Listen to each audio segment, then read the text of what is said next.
같이 읽읍시다. 시작. 왕으로서의 입성하신 예수 그리스도. 다시 한번 시작. 왕으로서 입성하신 예수 그리스도.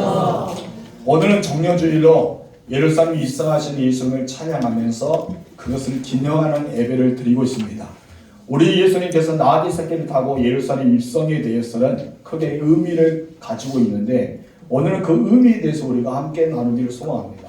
이 정료주일은 해마다 정료주일마다 말씀이 동일합니다.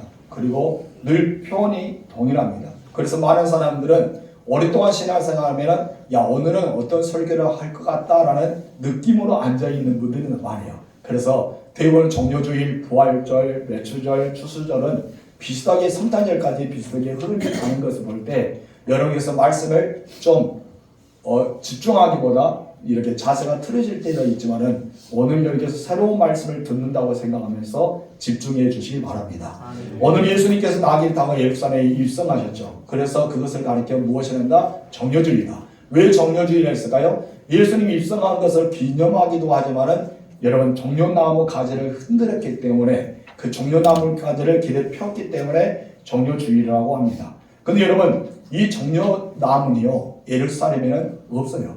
예루살렘에는 이 정료나무가 없습니다. 그럼 어디 있느냐? 예루살렘에서 멀리 떨어졌던 여리고 지역에 보면은 정료나무가 많아요. 그런데 이상하게도 예수님께서 예루살렘에 내가 내일 가겠다라고 말씀도 안 했어요. 언제 가겠다고 이야기도 안 했어요. 근데 참 이상하죠?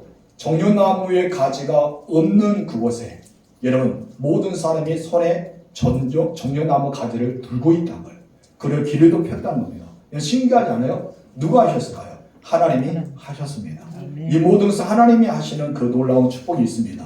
예수님께서 오늘 본문에 30절을 보면은 여기 보면은 너희는 맞은편 마을로 가라. 그리로 들어가면 아직 아무도 타보지 않는 나귀 새끼가 메어 있는 것을 보리니 풀어 끌고 오라 라고 말씀합니다. 그래서 제자들이 갔더니 실제로 나귀가 있고 나귀 새끼가 있는 거예요. 그래서 풀어 오려고 했더니 주인은 무엇입니까? 왜 풀고 이것을 가져가려냐 그랬더니 주께서 쓰시고 있다니까 허락하는 장면이 나오죠. 또 하나는 오늘 본문에 소개되었던 것처럼 한우하는 백성들이 있는가 하면은 이 한우하고 있는 백성들이 책망하는 사람이 있었어요. 그 사람도 누굽니까? 바리새인들이었다요. 이 바리새인들이 40절 중간에 이렇게 말하고 있습니다. 만약 이 사람들이 침묵하면 이 돌들이 소리 지르라. 예수님께서 그들이 책망하소서라는 소리를 이렇게 했을 때 예수님께서 그들 향해서 만약 이 사람들이 호산나 다윗의 자손이여 찬송하리로다. 이곳에 오신 메시아에 대한 찬양을 그들이 하지 않는다면 만약 그들의 입을 막은다면 예수님께서 하신 말씀이 여기 있는 돌들이 소리를 지를 것이다. 그 마음 먹고 예수님의 예루살렘 입성은 이미 예언된 메시지라고 볼 수 있습니다. 여러분 이 사역의 초기에는 예수님께서 드러나지 않게 활동하셨어요. 그러나 그와 크게 대조하는 모습처럼 오늘 본문에서는 바로 모든 사람들 앞에 자기를 내세우고 구약에 예언했던 성경의 말씀이 성취된 것을 오히려 더 나타내 보이면서 말씀하는 내용이 나옵니다. 그랬다면 예수님께서 어찌 이렇게 두 가지 나귀 새끼를 끌고 와서 타고 계신 것과 또 바리새인들의 입에서 나왔던 그들 책망하소서라고 할 때 어떻게 이 사람들이 침묵하면 이 돌들이 소리 지르리라 이 말씀을 했던 이유가 과연 무엇일까요? 그 이유는 다른 것이 아니라 지금 이제 예수님은 어디를 향해 가고 있습니까? 십자가에 향해 가고 있잖아요. 이런 십자가의 구속 사역을 위해서 어쩌면 이제 자기의 생애를 마지막 보내기 위해서 그 길을 걷고 있습니다. 한마디로 공생의 마지막 마무리를 짓고 있는 사역의 마침표를 찍어야 될 그 입장이란 것이죠. 그렇기 때문에 예수님이 보여주셔야 됩니다. 무엇을 보여야 됩니까? 나는 누구인가? 내가 왜 이곳에 왔는가? 나는 어디를 향해 가는가? 이것을 보여줘야 됩니다. 그래서 오늘은 자신이 누구인지를 보여주기 위해서 무리들에게 알려주기 위해서 그것을 행동으로 옮긴 거예요. 그렇죠? 그때 예수님께서 예루살렘에 입성할 필요가 있었을까요? 예수님을 찬양하는 무리들이 있을 필요가 있었을까요? 근데 성경에서 어떻습니까? 이미 다 예언된 말씀이라는 것입니다. 성경에서 이미 예언되었기 때문에 오늘 본문에도 예수님께서 그것을 나타내 보이면서 모든 사람 앞에 나는 메시아라, 나는 그리스도임을 밝히고 있는 것을 보게 됩니다.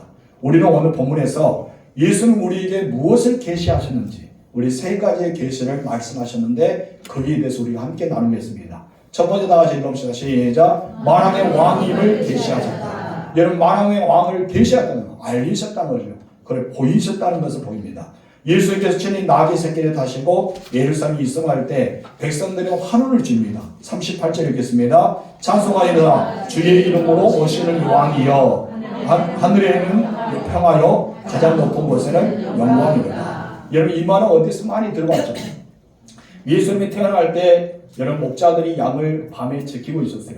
그때 천사가 나타나서 여러분 그것을 말합니다. 아기 예수가 탄생했었던 것을.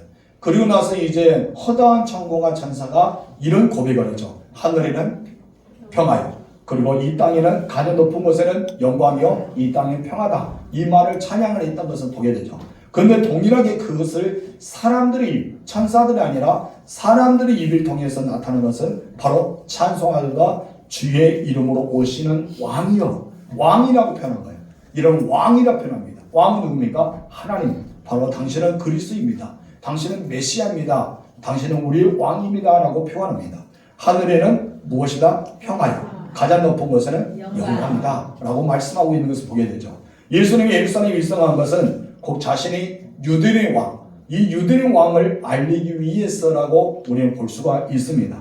물론 여기서는 유대인의 왕이라고 표현했지만 더 자세히 말하면 유대인의 왕으로 국한된 것이 아니라 더 우리의 모든 이 땅을 지배하고 이 영적인 세계를 다스리는 만왕의 왕임을 선포합니다. 그래서 지금 현재는 예루살렘에 입성하고 구약 성경에서 그와 같이 예언했던 것을 이루기 위해서 유대인 왕으로 표현하고 있지 더 자세하게는 만왕의 왕으로 알리기 위해서 오셨다고 봅니다. 그렇기 때문에 주의 이름으로 오셨다라고 표현하고 있는 것입니다. 이것을 보면은 온 인류가 복제해야 될 만왕의 왕임을 선포하는 내용이 여기에 나와 있다는 거예요. 그래서 예수님의 예루살렘에 입성한 것은 바로 만왕의 왕이심을 드러내기 위해, 그것을 나타내 보이기 위해, 알리기 위해서 입성하신 계시 중에 하나님을 여기서 보게 됩니다.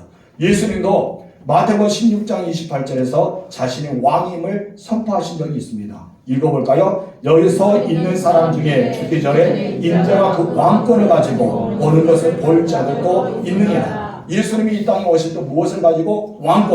왕권을 가지고 있다는 말은 무엇이죠? 내가 누구다? 왕이다. 내가 왕이야. 이것을 예수님이 친히 말씀하셨어요. 그래서 본인의 왕이심을 선포하면서 이렇게 했기 때문에 여기 우리가 누가복음의 저자 누가도 예수님을 왕으로 이렇게 호칭하고 있는 것을 보게 됩니다. 사도 바울 역시도 빌립보서 2장 10절을 보면은 예수님을 왕으로 밝히고 있습니다. 읽어볼까요? 하늘에 있는 자들과 땅에 있는 자들과 땅 아래에 있는 자들로 모든 무릎을 예수의 이름을 꿇게 하였고, 여기서 보면은 모든 무릎을 예수의 이름을 꿇게 하였다는 것은 무엇이죠? 왕 앞에 꿇어 엎드리는 것을 말합니다. 이런 하늘에 있는 것은 무엇이고? 바로 영적인 존재, 천사들과 천군들을 뜻하겠죠. 이런 땅 아래에 있는 사람은 누굽니까? 바로 땅 아래에 있는 사람들은 이미 죽어있는 자들, 그리고 땅에 있는 자들은 누굽니까? 바로 살아있는 자들. 이것을 말합니다. 죽은 자들이나 살아있는 자들이나 하늘에 있는 모든 그런 천사들이나 모두가 예수의 이름에 무릎을 꿇어야 된다. 바로 왕이기 때문에 선포하고 있습니다. 그래서 다만 굳이 유대인 왕이라고 표현하고 이게 썼던 것은 바로 인류가 구세주를 다윗의 후손으로 이렇게 표현하고 있기 때문에 이것을 왕권을 가지고 이제 다윗의 후세가 끊이지 않고 왕이 영원한 왕이 나신다. 이것은 메시지로 전해서 지금까지 왔기 때문에 예수님을 유대인 왕으로 표현하고 있는 것입니다. 더 구체적인 무엇입니까? 만왕의 왕이십니다. 그래서 오늘 예루살렘에 입성하신 예수님은 어떤 분으로 오셨다? 만왕의 왕으로 오셨습니다. 아멘이십니까? 이 사실에 대해서 야고보는 이렇게 말하죠. 창세기 49장 10절 말씀 예언의 메시지 읽어봅시다. 시작. 그가 유다를 떠나지 아니하며 통치자의 지팡이가 그 발 사이에 떠나지 아니하겠지를 그에게 모든 백성이 복종하겠다 하면서 예수 그리스도에 대해서 예언하는 이 야고보의 예언이 담겨 있는 것을 보게 됩니다. 또한 그리고 발람 선지자도 민수기 24장 17절 중간에서 이렇게 예언합니다. 읽어볼까요? 한 별이 야고보에서 나오며 한 뷰가 이스라엘에서 일어나서 바로 예수 그리스도가 이 땅에 태어남에 대해서 이야기하는 내용입니다. 그리고 또한 마태복음 2장 2절의 말씀이 실정이 일어났죠. 다 같이 읽읍시다. 유대인 왕으로 나신 이가 어디 있냐. 이렇게 말하는 사람 누굽니까? 동방이 박사입니다. 동방이 박사도 유대의 왕으로, 또한 발람 선지자도, 또 야곱도 예언의 메시지가 바로 유대의 왕이라는 것을 자칭 나타내 보이는 예언적인 메시지가 있었던 것이죠. 그래도 예수님께서 모든 이 지구에 있는 통치권 만왕의 왕이지만은 예언의 말씀을 성취하기 위해서 어디에? 예루살렘의 유대 왕으로 들어갑니다. 그래서 제패도 무엇이라고 붙여집니까? 이 빌라도가 제패도 유대의 왕이다 라고 말하죠. 이렇게 붙여졌던 것처럼 예수님이 그 예언의 메시지를 성취하기 위해 오셨던 것입니다. 그럼에도 불구하고 모든 사람을 알고 동방의 박사도 알고 주변에 주님을 섬기는 사람도 아는데 영적으로 무지한 사람들이 있었던 것이죠. 종교 지도자들과 바로 유대인들입니다. 유대인들은 예수님의 나심을 알았습니다. 동방의 박사를 통해서 아기 예수 메시아가 태어날 것을 알았던 거예요. 그래서 서기관을 통해서 바로 유대 베들레헴 땅에서 아기 예수가 태어날 것을 이미 예언되었던 것을 알려주죠. 근데 그들은 어떻습니까? 찾아가서 경비하기는커녕 오히려 예수님을 외면했습니다. 예수님을 아는 척 안 했던 것이죠. 찾아가지도 안 했던 것을 보게 됩니다. 그래서 예수님께서 이런 비유를 통해서 이제는 주인이 그 아들을 포도원에 보냈을 때 이 포도원의 농부들이 이 아들을 죽였다. 이 사실을 본인에 대한 입장에 대해서 비유를 해요.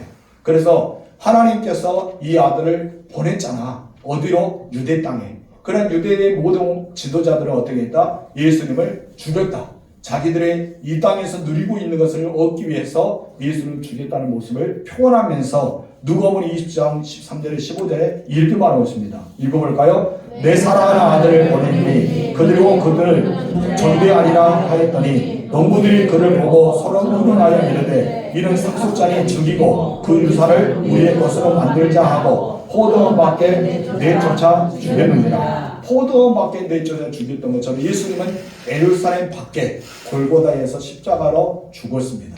실제적으로 하나님께서 그를 보냈잖아요.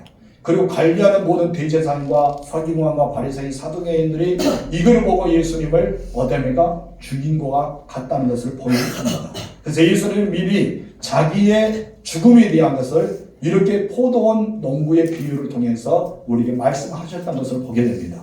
또한 요한복음 1장 1절에서 말합니다. 다 같이 읽읍시다. 시작. 자기 땅에 오매 자기 백성이 영접하지 않았다. 예수님이 영접하지 않았다면 여러분 이 사람들이 영적으로 무지하기 때문입니다. 우리 역시도 예수님이 주시는 넘치는 은혜를 받고도 구원의 확신 가운데 천국을 바라보고 있음에도 우리는 예수님의 왕 되심을 잊어버리지 않는가 생각해 보시면 합니다. 그분에게 복종하고 그분에 순종하고 그분 앞에 무릎을 꿇어 엎드려는 우리들이 아예 그분들을 모른 체 하면서 우리는 당시 유대인처럼 그렇게 살아가고 있지 않은지 우리를 점검할 필요가 있습니다. 예수님은 여러분의 왕이십니다. 이 땅의 왕이 됩니다. 그래서 예수님은 만왕의 왕이 되심으로 예루살렘에 입성하신 것을 알리시고 보여주시고 계시하셨다는 것이죠. 두 번째 다 같이 읽읍시다. 시작. 평화의 왕임을 계시하셨다. 예수님께서는 유대인의 왕으로서 예루살렘에 입성하셨습니다. 그런데 예수님께서는 군마를 타고 높은 어떤 임금의 그런 준하는 그런 위엄을 보여주는 군마를 타고 백마를 타고 입성한 것이 아니라 나귀, 그것도 나귀 새끼를 타고 입성하였습니다. 이 나귀는 겸손을 상징하죠. 그래서 겸손하고 평화를 상징하는 나귀 새끼를 타고 입성했던 걸 봅니다. 예수님은 왕이신데, 왕의 왕이신데, 예수님은 왜 힘을 상징하고 권위를 상징하고 승리를 상징하는 한마디로 그런 군주처럼 입성하지 않고 평화를 사랑하고 이 평화를 조성하고 평화를 다스리는 나귀 새끼를 타고 입성하셨을까요? 그것 또한 예언에 성취했던 것입니다. 스가랴 선지자는 스가랴서 9장 9절에서 10절에서 이렇게 얘기합니다. 읽어볼까요? 시온 따라 그대 기뻐할지어다 예루살렘 따라 즐거이 부를지어다 고라드의 왕이 내게 임하시나니 그는 공의로시며 구원을 베푸시며 겸손하여서 나귀를 타시고 나귀의 작은 것 곧 나귀 새끼니라. 그가 이방 사람에게 평화를 전할 것이요. 예수님은 어떻게 오셨어요? 평화를 전하게 오셨습니다. 그래서 예수님은 어떤 왕입니까? 평화의 왕입니다. 화평의 왕, 평화의 왕. 이렇게 오셨다는 것입니다. 그래서 우리 안에는 뭐가 있습니까? 평화가 있습니다. 여러분에는 화평이 있습니다. 여러분 안에는 평안이 있습니다. 그것을 예수님께서 주시죠. 어떻게 주셨습니까? 요한복음 14장 27절 시작. 평안을 너희에게 주노니 곧 나의 평안을 너희에게 주노라. 내가 너희에게 주는 것은 세상이 주는 것과 같이 아니하니라. 너희는 마음에 근심하지도 말고 두려워하지 말라. 그리고 사도 바울도 이렇게 말하죠. 로마서 5장 1절 시작. 그러면 우리가 믿음으로 의롭다 하심을 받았으니 우리 주 예수 그리스도를 말미암아 하나님과 화평을 누리자. 우리에게 주셨다는 이 땅에 오시고서 평화의 왕, 살롬의 왕, 또 이렇게 평강의 왕, 평안의 왕으로 우리에게 오셨습니다. 그래서 우리에게도 화평을 주시고 평화를 주시고 평강 안에 살아가게 하신다는 것입니다. 그렇기 때문에 예수님의 예루살렘 일성은 어떤 왕으로 오셨어요? 만왕의 왕으로도 오셨지만은 바로 평화의 왕으로 이 땅에 오셨어요. 그렇기 때문에 예수를 믿는 우리들은 다 무엇을 누리고 있습니까? 평화를 누립니다. 여러분 안에 평안이 넘치기를 바랍니다. 혹시 여러분들 마음에 불안한 사람이 있습니까? 세상 염려 때문에 우리는 근심 중에 빠진 사람이 있습니까? 그렇다면 여러분들은 예수님을 마음속에 모시기 바랍니다. 참된 평화가 여러분에게 넘치게 될 줄 믿습니다. 그분은 영원한 평안을 우리에게 주셨습니다. 참된 기쁨을 여러분에게 안겨주었습니다. 그래서 종류들을 통해서 여러분 안에 참된 평화가 넘치기를 주므로 축원합니다. 세 번째, 다 같이 읽어볼까요? 시작. 승리의 왕임을 계시하셨다. 아멘. 예수님은 군마를 타지 않고 어떻게 탔다고요? 나귀 새끼. 나귀 새끼를 타고 오셨어요. 나귀 새끼라는 게 강하게 하는데 새끼 하면서 좀 안 좋게 들리지만은 나귀의 어린이라고 그러잖아요. 짐승은 새끼입니다. 이해해 주세요. 목사님 새끼라 했다고 하면서 그렇게 이 새끼만 강조하지 말고 이런 나귀 새끼를 타고 예루살렘에 입성하셨습니다. 근데 많은 군중들 어떻습니까? 환호합니다. 박수 치면서 환호하면서 호산나를 높이고 다윗의 자손은 오시옵소서 찬송하고 막 높입니다. 왜 그러냐면은 이런 모습이 단 한 가지 모습이 있어요. 어떤 모습입니까? 바로 승리하면서 돌아온 자들을 환영하는 모습이었어요. 바로 예수님께서 예루살렘에 입성한 것은 승리를 위해서 입성한 것이 아닙니다. 예수님이 입성하는 이유는 무엇입니까? 십자가 지기에 바로 십자가에 죽으시기 위해 십자가에 우리의 모든 죄를 사하고 바로 어린 양이 되셔서 자기를 죽이기 위해 이 땅에 오셨다는 그 승리보다는 무엇입니까? 패배에 가까웠죠. 어쩌면 전장에서 패배한 군인들이 이렇게 돌아왔을 때 그를 맞이할 백성들은 어떻게 될까요? 함께 울기도 하고 애통하기도 하고 그래야 되는데 이것은 환호하면서 승리의 함성이 울려떴다는 것입니다. 그런데 그것은 무엇입니까? 부활을 가리키고 있다는 것이죠. 예수님은 패배에서 예루살렘에 입성한 것이 아니라 부활의 승리, 모든 사람의 죄를 사하시고 마귀를 멸하시고 우리의 모든 질고를 담당하기 위해서 오셨기 때문에 십자가에서 그를 이루기 위해서 오셨기 때문에 바로 승리의 왕임을 대해서 우리에게 알려주기는 그런 모습 중에 하나인 것입니다. 여러분, 근데 왜 우리가 예수님의 이런 모습을 취한 것을 우리가 기억해야 될까요? 여러분, 거기 있을 십자가를 통해서 우리 예수님의 사랑을 느꼈기 때문입니다. 그리고 그 십자가의 길은 승리의 기름을 우리에게 알려주고 있다는 것입니다. 어쩌면 예수님의 십자가에 달린 것은 사단의 승리라고 볼 수 있는데 그렇지 않습니다.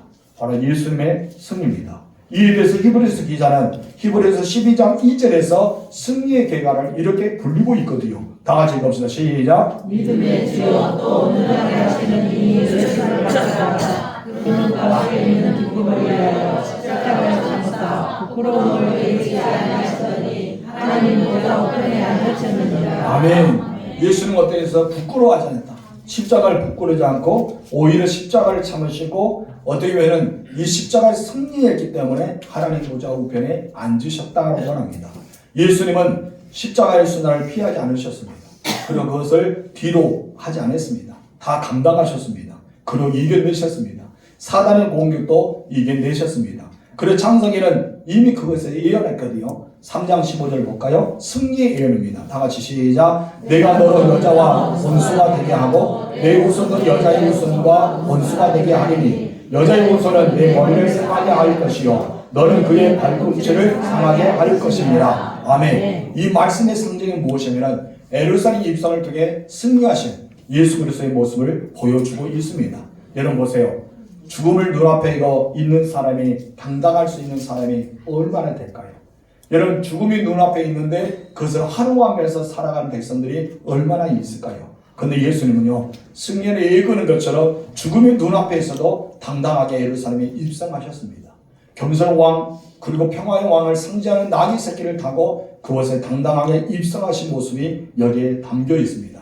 여러분들의 환경에서 낙오되고 힘든 가운데 살아가고 내가 무엇을 하더라도 잘 되지 않는다 해서 여러분 비줄지 마시기 바랍니다. 이미 우리 주님은 십자가에서 우리 모든 것을 다 승리로 바꿔 놓았기 때문입니다. 그래서 여러분들이 다가올 이런 고난을 걱정하는 것보다 오히려 승리를 선포하고 당당하게 살아가는 여러분 되셨으면 좋겠습니다. 오직 승리의 예수를 바라보십시오. 그리고 예수님의 능력을 의지하시기 바랍니다. 예수님이 이런 능력을 우리에게 이미 주셨습니다. 우리 요한복음 볼까요? 16장 33절 시작. 이것은 너희에게 이런 것은 너희가 내 안에서 평안을 누리게 하려 함이라. 세상에서는 너희가 환난에 당하나 담대하라. 내가 세상을 이겼노라. 예수님이 세상을 이긴처럼 여러분도 세상을 이기었음을 기억하시기 바랍니다.